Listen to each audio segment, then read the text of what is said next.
Well, the first new hero in the James Gunn DCU finally came, and this should be doing way more.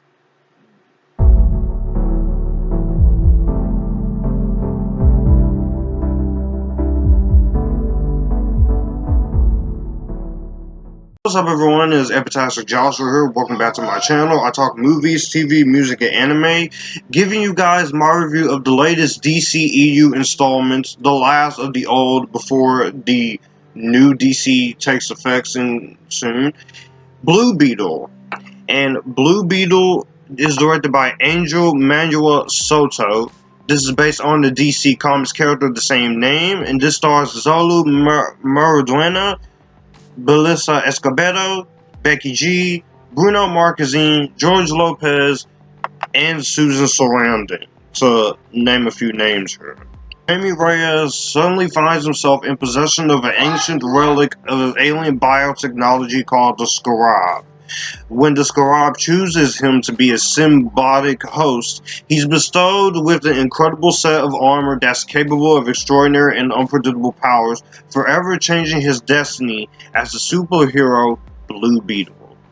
I was actually really curious about Blue Beetle. Now, from what I heard about this movie, they were trying to get this movie off the ground back in 2018, and so they got the movie off the ground for a little bit, then the pandemic took a hit, and then back in February 2021, they made this movie to be originally released for HBO Max, and so then they gave it a theatrical release. And when I saw the trailers for this was one of my most anticipated movies of the year.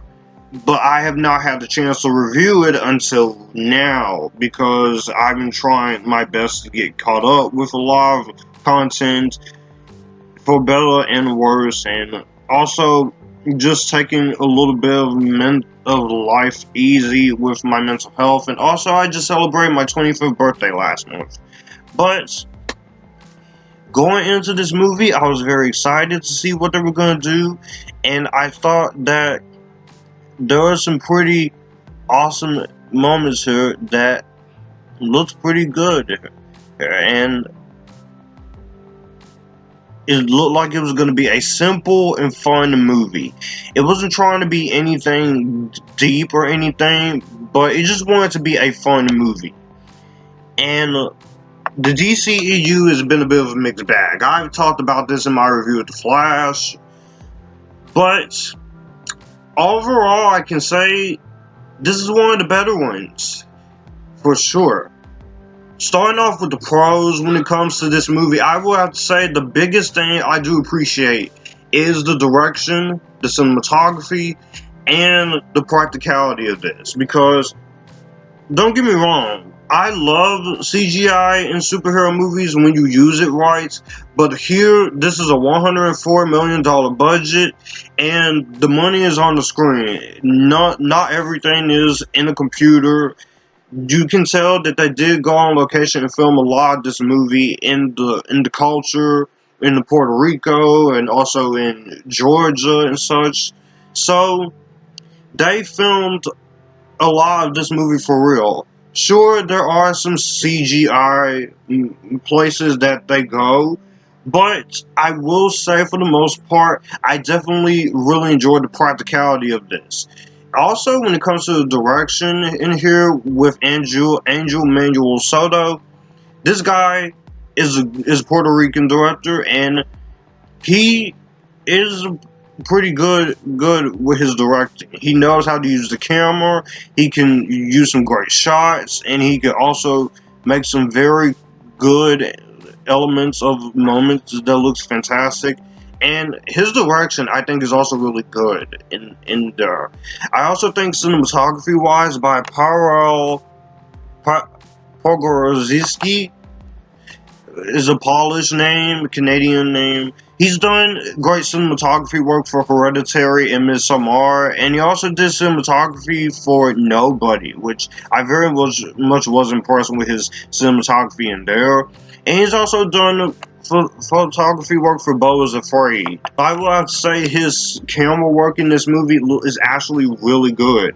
It looks very well done. I think a lot of camera work in this movie that is there is very good, because everything, it looks crisp, it looks clean, nothing looks like it's cheap, like an asylum movie. He used the $104 million budget and the special effects are actually really damn good.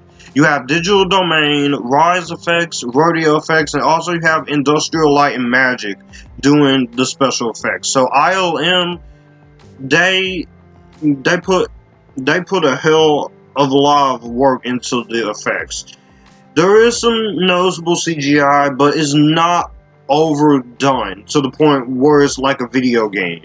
It's more very impressive, and I like the mix of different franchises here. You have Iron Man here, a mix of Spider-Man 2002 with the origin story, a mix of a little bit of Spy Kids, and also a little bit of the Guyver here. Because let me tell you something, Blue Beetle, his suit looks fantastic. It's a practical suit, it's no CGI except for when he's flying. That is a practical suit. I love that, and I love the practicality in that. And it looks fantastic as well. But his suit definitely does remind you of the Guyver from the 90s.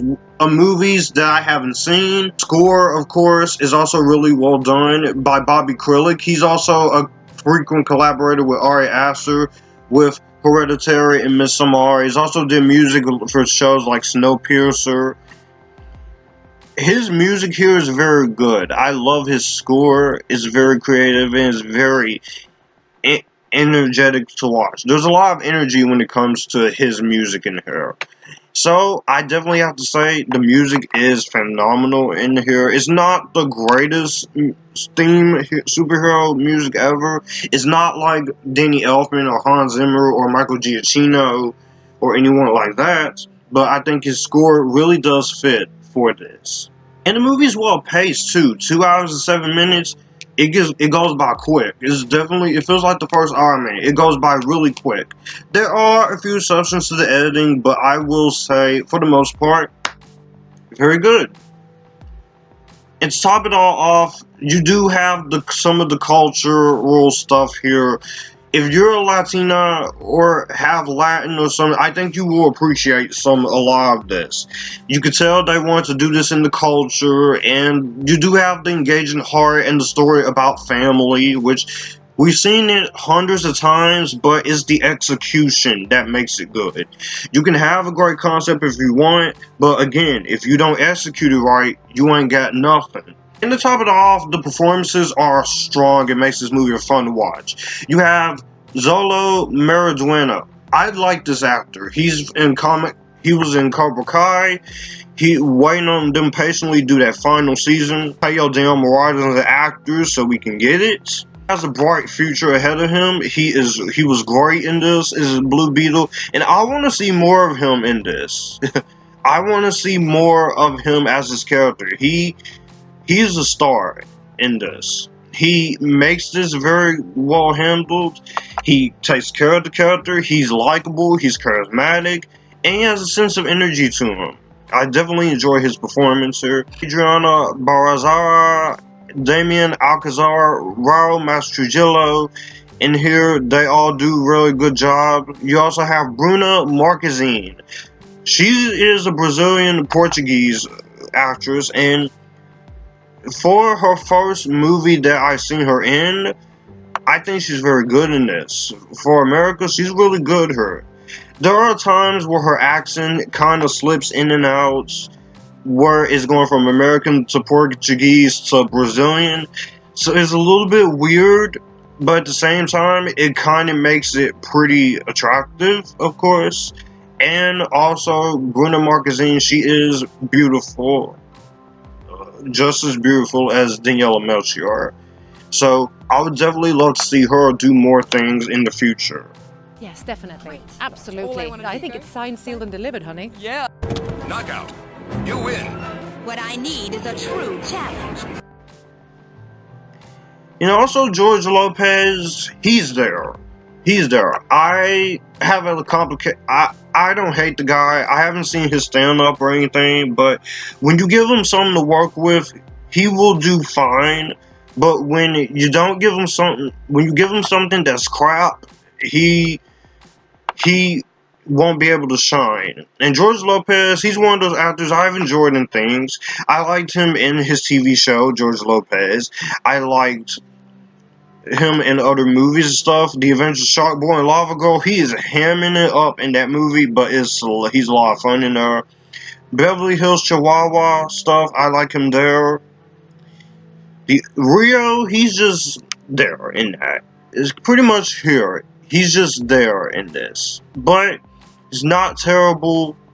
He does good for what he's able to do in this. The Smurfs, he's one of the least favorite parts in there. I think everyone in the cast does a really good job here. Speaking of the main villain, of course, we gotta talk about her. You have Susan Sarandon, which she's not bad in the movie. She's actually very good in this movie as the villain. And even though she is older, I'm not afraid to say that this chick, this amazing, accomplished actress, beautifully sexy. Alright. even in her 70s. I think she does a good job for what she's given here. There are some cons when it comes to this movie. I do think the movie is 15 minutes too long. There is maybe a few chunks here that you could have cut out with some of it. I do feel like some of it does overstay its welcome just a teensy little bit, but it's never the point where you're like, when's this movie gonna end? This movie needs to stop. Not bad there, just you could trim a little bit of pacing there.